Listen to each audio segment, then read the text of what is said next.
This is The Great Outdoors with Jason White, exploring the great outdoors in Pennsylvania and beyond.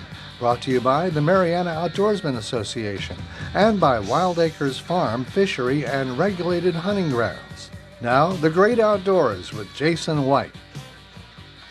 Hello, friends. I'm Jason White. Welcome to The Great Outdoors, along with my co-host today, Daryl Becker. Good morning, Daryl. Good to see you again. My pleasure, Jason. Glad to be here.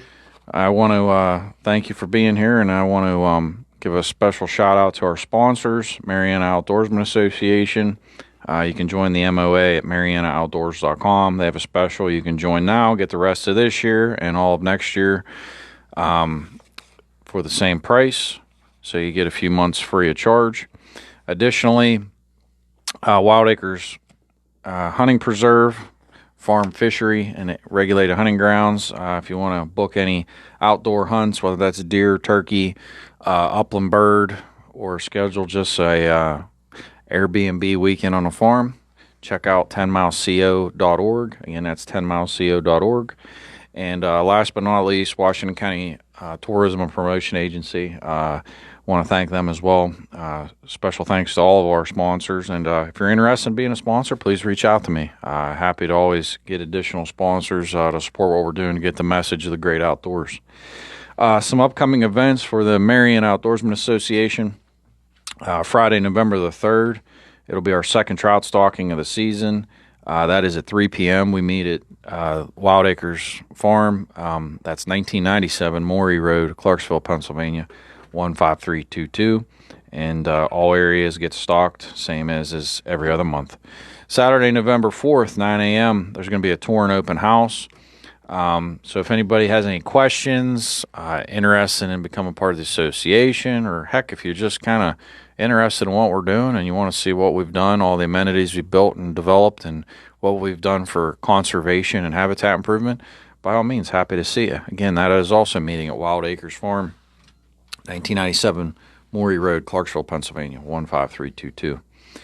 Something near and dear to us, it's our annual Veterans and First Responders Hunt. That'll take place Saturday, November 18th at 9 a.m.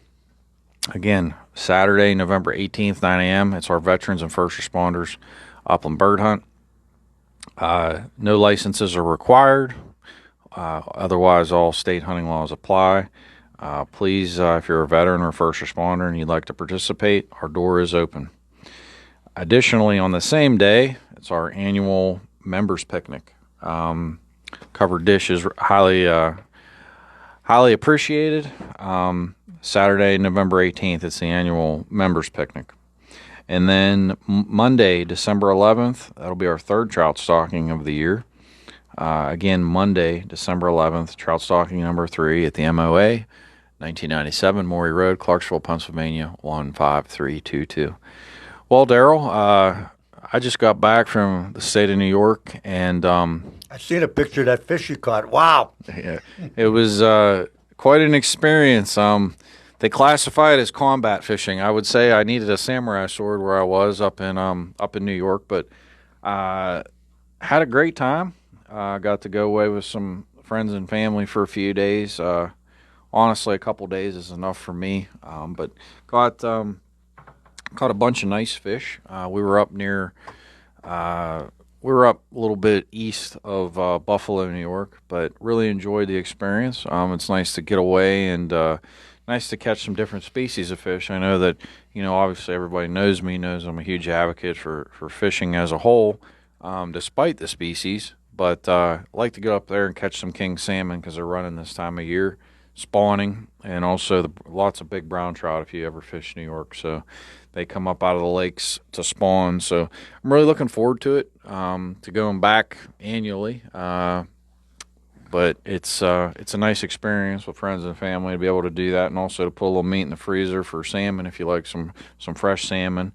It's always certainly enjoyable. And now I've been looking up some new recipes that I'm going to put together to make some fillets. But well, let me thank you for welcoming me on your show. I'm very appreciative of the fact that you're a member of the Fayette County Farm Bureau. We've gotten to know each other fairly well, and as you know, our goal is to try to break down the barriers between hunters and farmers, and we have so many things in common. We should be working together. And I got to tell you that the Farm Bureau has the same kind of deal that you got. Anybody that joins the Fayette County Farm Bureau before the end of the year, they get the rest of this year and all of next year. So any questions, I'm easy to get in touch with, 724-984-2882. And Jason, thanks for all you do. Well, thank you, Daryl. We're certainly, for the listeners out there, we're trying to do a lot right now in regards to the Farm Bureau. We've worked this year as volunteers to try to put together thoughts and ideas to address different types of concerns. And for those that don't understand, because I can tell you myself, I didn't fully understand the Farm Bureau prior to my really getting involved big time. But Daryl and I are actually headed to Harrisburg today, and we have a big meeting tomorrow. But we're in the final stages of putting together policy for the big annual meeting, which will take place, I want to say it's the second week in November this year. Yeah, November 12th and November the 15th. That's going to be in Hershey, yeah. But basically what happens is, for those that do not know, throughout the year, obviously everybody should be using their eyes and ears and listen to people's concerns and comments and suggestions in regards to issues that people are having. And basically what happens is then each county at their annual meeting votes on policies that they would like to present to the annual convention. So this is Fayette County. We already voted and put together our thoughts, which was a nice dinner. They have a nice package. So I'm really happy about those items. And then secondly, this will be like we had a committee meeting last week that I was on a virtual call, so that was kind of phase 2. This meeting tomorrow, I guess, will be the what is it like? Kind of like this is like the final go over for the subcommittee to make recommendations for all there's 57 different members of the Pennsylvania Farm Bureau, and they all send resolutions, and the resolution committee sorts through those and basically puts recommendations together that will come to the convention floor to be voted on by all the delegates. And once they get voted up or down, if it's up, it gets into the policy resolution book. We use that to have our legislative agenda for the year, where we get to Harrisburg usually around March or April, and we meet with all the local legislators statewide, each individual county, and we talk about our issues, and we have a unified legislative agenda that we present. And hopefully we get legislation passed that will eliminate some of the problems. I could give examples, but we could do that later. Well, it's I'm looking forward to it because I know we've worked on a lot of things, a lot of great discussions. I know out of my Wildlife and Fishery Committee at the state level, things such as trespass laws have been discussed a lot, trying to beef those up a little bit to give a little more bite for private property owners' rights, which I think is extremely important. Also, advocating in regards to a lot of these boards that have direct impacts to agriculture but have little to no representation. Example, Pennsylvania Fish and Boat Commission. Mm-hmm. Lots of impacts to fish farms across the state. Also a lot of impacts directly to hunting and fishing clubs across the Commonwealth. So it's very important, those types of examples, to look into those rabbit holes. I know another thing that's been a hot topic has been about depredation and damages that we've had, crop damages. Yep. That has been a huge topic, and it was funny because when we had our subcommittee meeting last week, there were all these policies presented, and I actually was like, well, at the root of all of this, I chimed in. I was like, well, I'd like to say something. And everybody's like, yeah, good. And I said, well, all this stuff is based upon data. No matter how you shake a stick at it, I said, when you go to buy a house, you buy a house based upon the money that you have coming in and what's saved in your bank account. I said, when you look at how many animals that you're proposing to harvest or what we want to do, it again should be based upon data. And where are the numbers?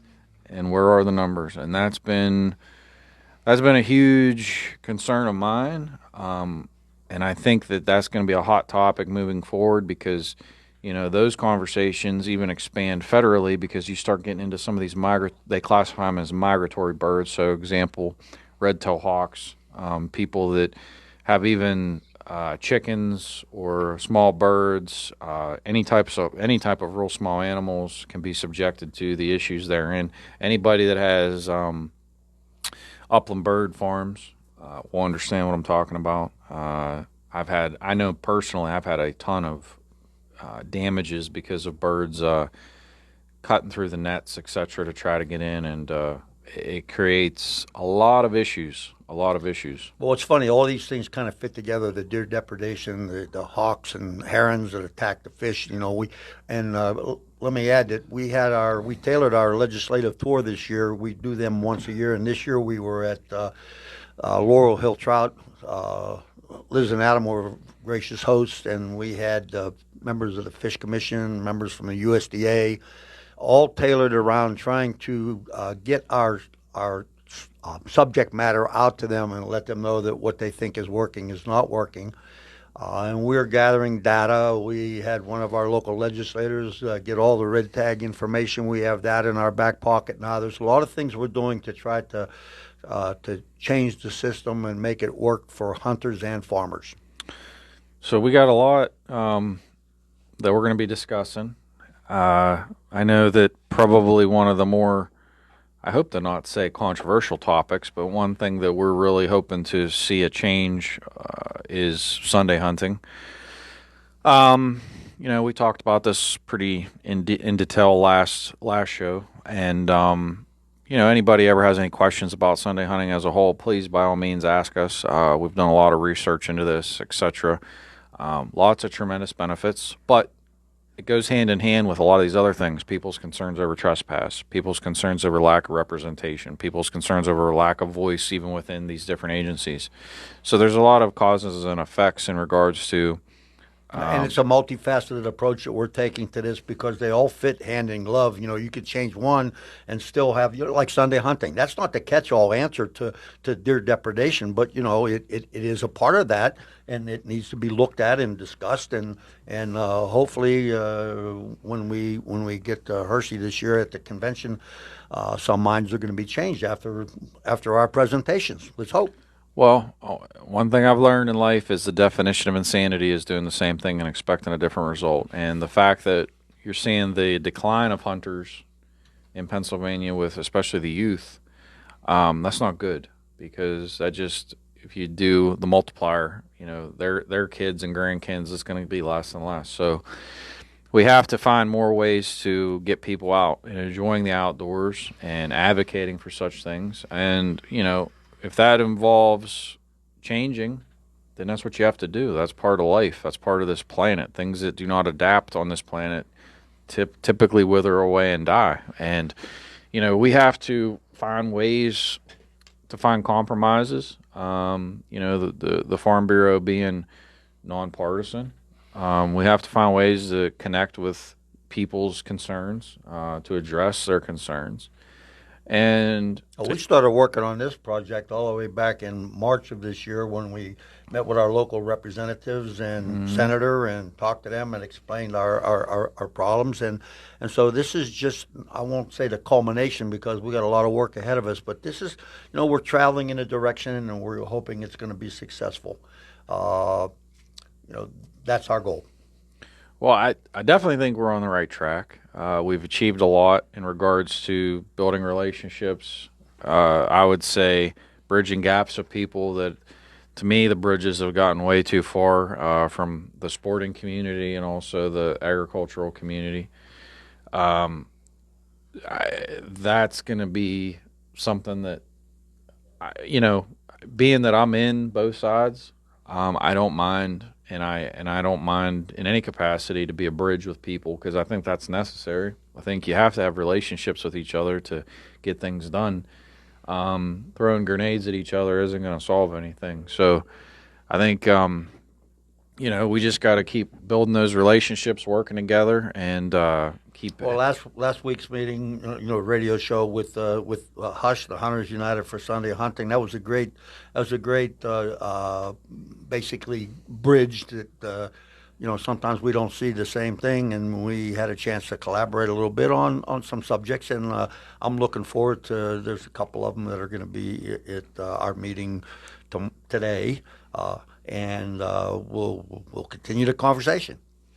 Well, I think we're on the right track, and certainly, whether you're in the Farm Bureau or not, I myself personally am always open minded to hear your ideas. Whether you're a sportsman, farmer, or heck, if you're just somebody that goes to the grocery store and you'd like to see some changes to get some prices down, by all means, please let me know. You can always reach out to me, through the Mariana Outdoorsman Association or the Wild Acres Farm Facebook pages, websites, etc.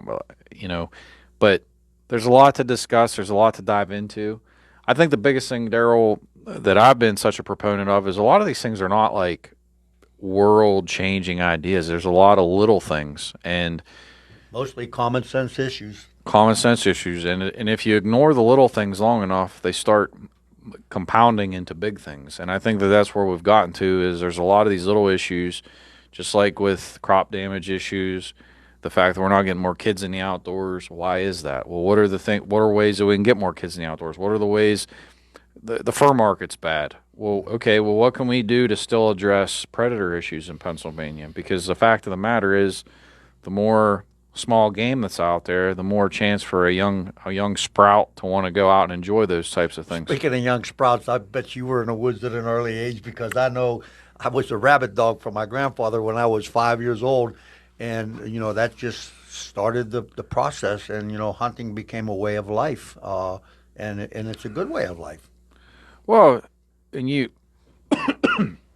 excuse me, you start looking at those things about those stories. I don't know how many times I've been told by people older than me that when they were a kid, the amount of rabbits there used to be and squirrels. And I think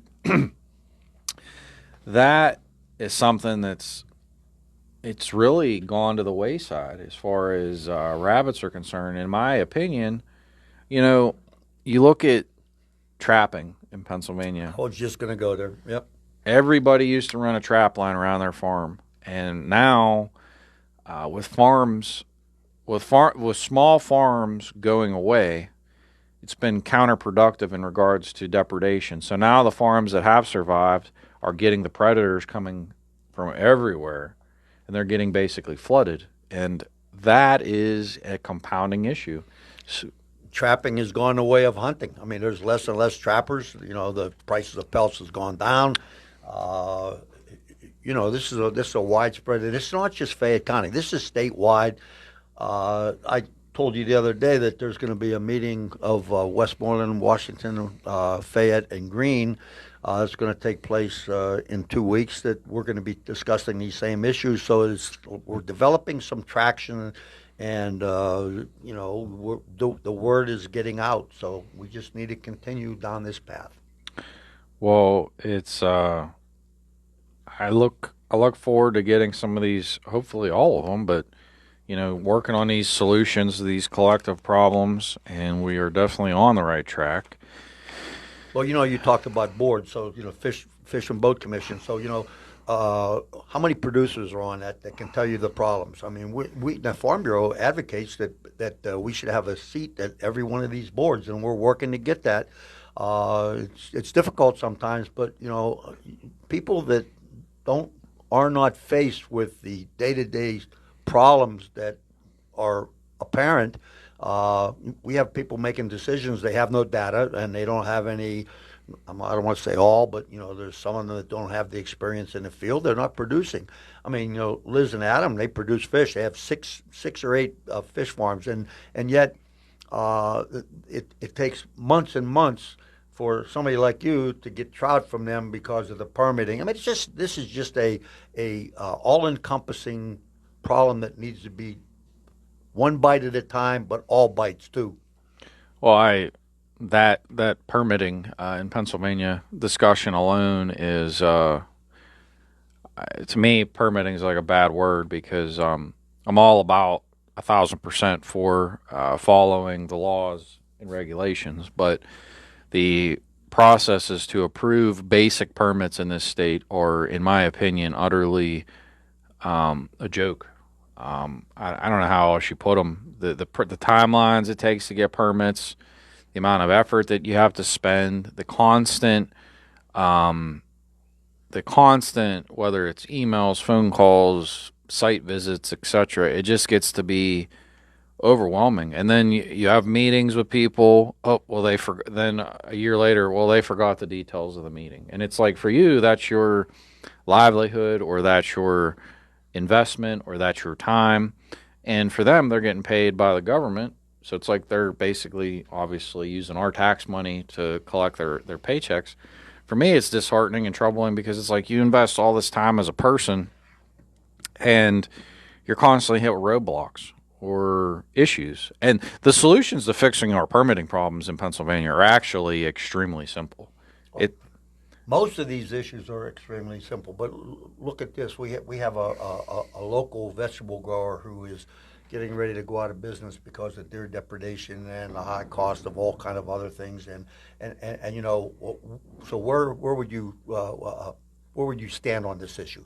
Well, first of all, by not being there, he lost his second crop of sweet corn.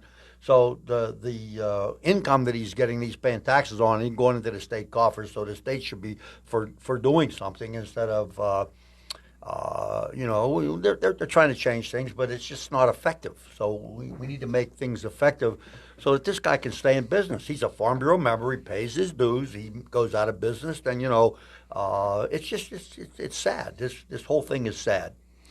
Well, again, permitting takes too long. And we have to start somewhere with permitting, because we need a uniform system, electronic system. I think that is the foundation to fixing a lot of things for the future. The issue with it is all these different agencies. That's the first layer.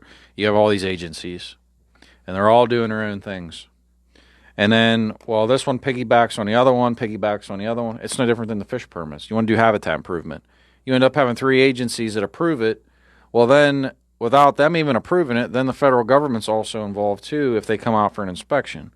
So then it's like these people that you've never met before, you could have been dealing with this for years, all of a sudden they show up, and it's like, you know, they're I hate to say basically ignorant, but they're basically ignorant to what you're doing. Or not. When I was in the coal mine, the one thing I thought was very important is you had one person that you dealt with permitting. Like, it was that person. So whether it got approved, denied, etc., you went back and forth with that individual until it was approved. Now, go ahead. So basically, the electronics is not the only answer to that either, because it's the time span from the time you put the application in until the time there's an answer and until the time something happens, and that has to be expedited somehow. You just can't wait 7 or 8 months for an answer. The solution there is we should take the Chapter 105 DEP permits, that entire list of permits, along with anything that's with Fish Commission and anything with Game Commission, and when you submit it, you should get immediate approval. Because I hate to say we live in a lie, but you know, I dealt with this in regards to the crop damage with hawks. I dealt with this same situation where I had 3 agencies reviewing it, paper application, and then, you know, I finally get to where U.S. Fish and Wildlife federally is saying, oh, well, we didn't get to your permit yet. Finally, I get somebody from USDA coming up to me saying, hey, they're trying to force us to get us to redact or to do things to go against what we're recommending, and we won't do that. So then, you know, basically it becomes a standoff to where, hey, you're not telling the truth. Like, so how do we rectify and resolve this? I firmly believe there should be an electronic system where it's expedited list of permits, and that list, when you hit submit, basically what would happen is when you hit submit, it would be approved, and you would get the approval in an email. All the appropriate agencies with law enforcement, etc., or oversight would get the same email. Get the same email. That's the notification. Everybody's been notified. This is the way it is. This is simple. And clearly, if somebody after the fact has questions or concerns, like they could pick up the phone and call. But for you to go and submit these things, we're talking about like cattle crossings on a little stream, or we're talking about putting up fence along a stream or waterway. I mean, it's a standard thing. Like, you got to be this far back. You got to, you know what I mean? Like, there's standard procedure. And this is why electronics important, because when you go to do this, it's very simple. You should select from standard templates. So, like, example, let's say fish habitat. I'll use fish habitat. You want to build like a little rock structure across a stream. The Fish Commission can very easily say, hey, here's 6 different design options for you. Pick one and put it, basically copy and paste it right Submit here. it. Click here, this is it. Like, pick one of our options, our predetermined. If you do want something beyond this, then have an engineering schematic and attach it. This isn't rocket science here. You got people doing good things for good causes, and basically it's getting turned into 30 days, 60-day permits. And when we had our annual meeting, you heard people in the crowd that are members of the Farm Bureau saying, yeah, it's taking permits, general permits, way, way, way too long. And that, to me, is simply just unacceptable. I mean, you have to start somewhere, Daryl. And when you're hearing farmers talking about cattle crossings, you're talking about putting up fencing, irrigation ditches, and it's taken the amount of time that it's taken. It was interesting to hear that the NRCS is having the same problems with permitting that we are, and that was a good thing, because now we're combining forces and we're working to try to move this forward. The Farm Bureau being an advocacy agency, which is really what we do, we advocate. That's our main function. And, to have the Fish Commission and the Game Commission and not have representatives from the Farm Bureau on there, that's my beef. We should have a seat at the table, because it's our people that are doing the producing. So we're working towards that. I mean, you have to be active. You have to keep advocating. Well, this permitting thing, like, what's the justified reason? I mean, you really go and look at it.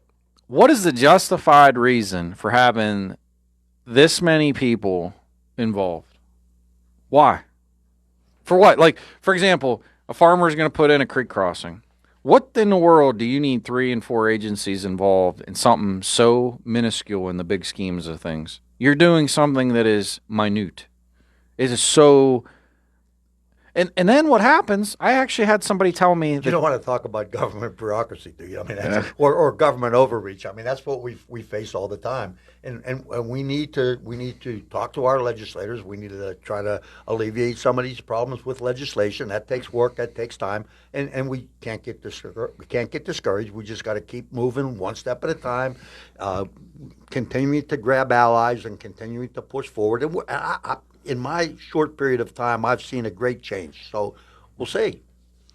Well, I definitely think the layers of bureaucracy are a huge problem. I think we need to strive for simplifying solutions and holding people's feet to the fire to resolve concerns, and not allowing things to snowball and to become bigger than what they need to be. And that's ultimately, you hear people complaining about permits. I don't even know how many meetings I've been to, and I've heard about permitting in Pennsylvania. It's an issue. It's a problem. It's taking too long. Why is this so hard and difficult? We need to just simplify it. We need to make it an expedited process where you go on a computer. I've explained this on past shows. You have to do a PNDI application through the state, which is its first layer of bureaucracy. That should be your one process. You should be able to do, just on that application, the entire process should be there. It should be an interactive map to where you could click and drag, hey, I'm going to put fence posts here. This is where I'm doing the project on my property. It should be very user-friendly. It's not user-friendly. It's very complicated. You got to print stuff off. You got to sign things. Like, what the heck? Like, I can get loans and go through the federal banking regulations by doing electronic signatures and to do all these approvals even with that online, but I can't do it to put up fence, or I can't do it for stream habitat, because you have to, no matter what you do with any of these permits right now, even with that PNDI application, you have to print the thing off and sign it with your physical signature and then upload it as a PDF file into a computer. It's just, it's way too hard. And what the problem is you have people in Harrisburg, and no disrespect to anybody, but this is fact. You got people that are sitting in cubicles, or people that have to justify their jobs, that want to go and create and set up these processes and procedures. And it's sad because it's ineffective, it's inefficient. It causes the average everyday person, whether you're a small business owner or you're just, even if you're a hobby farmer, it's making your life harder and more difficult to simply exist in a world that I don't think we need any more layers, considering that nothing that we're talking about here, anybody's doing anything wrong or inappropriate. I mean, these are simple little things, and you would think from a governmental standpoint that somebody's doing something extremely illegal. One of the examples I'd give you is WOTUS. You might not have heard about that, but Waters of the U.S. This has been an ongoing issue, and someone somewhere decided that if you had a little bit of standing water on your farm created by a tractor rut or something like that, that the EPA or DEP has some kind of jurisdiction over that, and they can fine you or assess you. Well, anyway, this issue was challenged by the Pennsylvania Farm Bureau, and it's gone all the way to the Supreme Court under the name of Sackett. That was the name of the court case, and it was shot down. The government doesn't have the ability to do that. Now they're already changing and try to do something. They're going around the back door to try to do it in a different way, and don't understand why. You kind of hit it on the head. They try to justify their jobs, and the people that are making these decisions aren't the ones that are doing the day-to-day operations, like the producers, a vegetable grower who can tell you what's happening with the deer depredation. I mean, you have people that are making rules that don't have the practical experience. Not all, but some. Most. I would say most. I would say most, because I just had this example. I'll give everybody, listeners, an example of this. So we just had an inspection over fish habitat, and I had these government employees coming out, including law enforcement, to inspect structures for fish habitat improvement. Literally, some of these people never even looked at my permits. Like, didn't even look at them. Absolutely didn't look at them, because if they actually looked at them, they'd understood. Had meetings, they weren't there. So these people are showing up there and being extremely critical. I thought very rude, very unpersonal, lacking that human interaction. Like, hey, it was basically like, we're predetermining you're guilty of some wrongdoing, which we don't really know what it is, but we'll find it. But we're going to find it before we leave here today, and we're going to pin you to the wall. And literally, we're walking along, and these people were like, well, how did you build these? And I'm like, I look at them, and I'm like, well, have you guys ever I've asked you to come here when we're building these, and you basically ignore me. I said, what is it that, like, what are your concerns? Like, how am I supposed to build them? Can you tell me? Like, you approve these drawings, you approve the permits, like, tell me how I'm supposed to do it, like, that it can be effectively achieved. Like, what are we supposed to do? And because of that, it's like, well, we're going to have to get back to you with our recommendations. Well, it's like, and then I get a snarky comment from a fish warden, who I completely disagree with his approach and his personality, but he was like, well, I could run an excavator with my eyes closed. I was like, good for you. You want to come down here and volunteer your time to build some fish habitat next time we're doing it? Well, no. Well, yeah, of course, because you really don't give a squat about fish habitat. You just want to run around with your little badge on and feel important, which that's fine. You can feel important. I'm happy for you. God bless you. But, I know my rights as a citizen of Pennsylvania and also of the United States, and I'm not going to sit here and listen to your nonsense. Like, we're sitting here doing great things. Like, I see the beavers are happy. I see the bald eagles are happy. I see the fish are happy, but you're unhappy. Like, it seems to be the things we were trying to achieve here have been achieved, but you have a poop face. And I guess the way to look at that also is, in the process of trying to stop people from doing what they're doing, they inhibit income, which is taxable, which goes back to the state coffers, and it just costs them money. Well, let's send 10 people out on the taxpayer dime to do unnecessary overreach inspections that are not needed. Total lack of communication. So think about that. You got all these salaries that just go on these little happy tours. And then, to your point, it builds a bad relationship and rapport with people because now it's deterring business from Pennsylvania, which shouldn't we be trying to get business into Pennsylvania? Don't we want travel and tourism? Just like I went to New York, like, don't you want people to come from other states to Pennsylvania? It just, the approach, the handling of even just how to talk to people, I think is lacking, misunderstood. We have a very convoluted,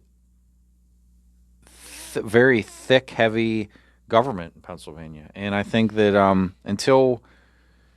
and I understand some listeners might not exactly understand, but if you once you deal with this one time, it's one time too many. You'll understand what I'm talking about because it's like, holy smokes, like the just bureaucracy it's numbing. It becomes such an issue and such a hurdle. And to your point, Daryl, like people with ruts in their fields, like, are you freaking kidding me? Like, have they ever actually driven a tractor through a field and had to deal with? Not every farm is exactly the same. Well, let me add one thing about the permitting. You know, I sat and listened to Governor Shapiro talk about permitting, and I firmly believe that he is trying to attract business into Pennsylvania and knows that permitting is the problem. So I don't know why there's lethargy in trying to get this done. I don't know whether it's from the top, from the middle, from the bottom, but you know, this going back to common sense, something has to be done. And this it's not brain surgery. We just got to act and move. Well, I would say that the holdup is probably with people internally of the bureaucracy wanting to keep their jobs. And I'm not advocating that anybody should lose their job, but I'm also not advocating for you to enforce or to establish regulations, policies, or procedures that are completely unnecessary, number one. Number two, when you do go to enforce them, you don't even know what you're talking about. And to me, that is an absurd proposition, but that's what we're dealing with right now. You have people showing up to look at these inspections and whatnot, and they're just like, well, you can't do this and you can't do that. And my response is, well, have you even looked at our permits? No. Well, then who are you to show up here? That'd almost be like a state trooper showing up that never went to state trooper school or doesn't know the law book, and he's going to say, well, you're going 55 and a 65, so I'm going to give you a speed ticket anyway. Well, what are you talking about? It's like, just some of the stuff that I've seen, I've witnessed, I've listened to, and I'm really hopeful, Daryl, that we can pave a path for not only the Farm Bureau to lay some new policies, but to get the Farm Bureau collectively on the same page. So moving into next year, that we have some priorities. And I know that's where the president of Pennsylvania, Chris Hoffman's Farm Bureau wants to go, which I applaud him wholeheartedly. Absolutely. Where he wants to set like a business agenda for us to strive for, which I think is something we desperately needed. So if we went full circle and came back to the start of the show, we would say that, our goal is when we get to Camp Hill in Harrisburg to talk about these resolutions, that we get them to be pushed to the delegation floor at the state meeting in November. We continue to build bridges, and we continue to move forward, and I think our path is clear. It's just we have to be prepared to do the work, and I'm ready. Well, I'm sure you are too. The people of Fayette County are lucky to have you as a president of the Farm Bureau for Fayette County because of your dedication and passion to listening, number one, and also to have an open conversation. And I think most importantly, somebody to not just show up at an event and smile and take a picture, but somebody that's willing to get your hands dirty, boots on the ground, and to go and put the time and effort in to actually implement change. And to Daryl's earlier point, him and I have, along with a lot of other people, dedicated a lot of time this year to even get to this point, to be going to these policy meetings with the Farm Bureau, to have an intelligent conversation to where we can actually stand up and say, look, based upon all these facts. This is why we're saying this. We've put the time in, the dedication, the effort to gather this information so we could intelligently talk to you about it. I've gone to meetings where I really had no standing at all. I've gone to DEP hearings about issues, and I really had no voice, but I spoke on behalf of the people that are being adversely affected and got things moving around. Gone to zoning hearings. I mean, it's just anything that has to do with agriculture, I feel the Fayette County Farm Bureau should be involved with in Fayette County. And that's been my goal, and I'll continue to do that. Well, next week we're gonna see where this goes tomorrow. Hopefully, it'll be nothing but a success. And certainly on next week's show, we'll be following up on where we are, where we're headed. I want to we'll pick some of the policies. I'd like to do that next week once we kind of get this wrapped up and kind of do a show where we talk about, hey, this is the things that we're going to be hopefully achieving. Hopefully at the big convention. Hey, we're looking for feedback and we're looking for data. I already had one guy tell me that the observations he made about the deer in his field and some other things, he's been documenting that, and we're going to do that. So, we please don't be bashful. If you have a question or if you want to interact, you need to, you can get in touch with Jason. My phone number is 724-984-2882. You can go to the Fayette County Farm Bureau Facebook page. I mean, there's a lot of ways to communicate. We need input. Please don't be bashful about telling us, even if you disagree. And if anybody has any suggestions or ideas, to Daryl's point, please reach out to me, MarianaOutdoors.com. Again, MarianaOutdoors.com, Mariana Outdoorsman Association at Facebook. All these shows are visually recorded. We upload them to YouTube. You can check us out on our YouTube channel. Also, Spotify and Anchor Radio, we upload them as podcasts. So we try to get it out as much as possible, these conversations, these things. And if anybody has any thoughts, ideas, suggestions, like I said, you can reach out to myself personally, Daryl as well. We're also on other forms of social media such as Instagram, Twitter, LinkedIn. Check us out. Really look forward to having everybody. But I want to wrap up by thanking our sponsors once again, Mariana Outdoorsman Association, MarianaOutdoors.com. You can join today, get the rest of the year for free, and the remainder of 2024 as well, all in one package. Special thanks to Wild Acres Farm, Fishery, and Regulated Hunting Grounds. Come check us out. 10mileco.org. Again, that's 10mileco.org to book a hunt today. And last but not least, special thanks to Washington County Tourism and Promotion Agencies. Without all these folks, we couldn't do what we do. And if you'd like to be a sponsor, please check us out. Thanks, everybody. God bless, and we'll see you next week. Thanks, Jason.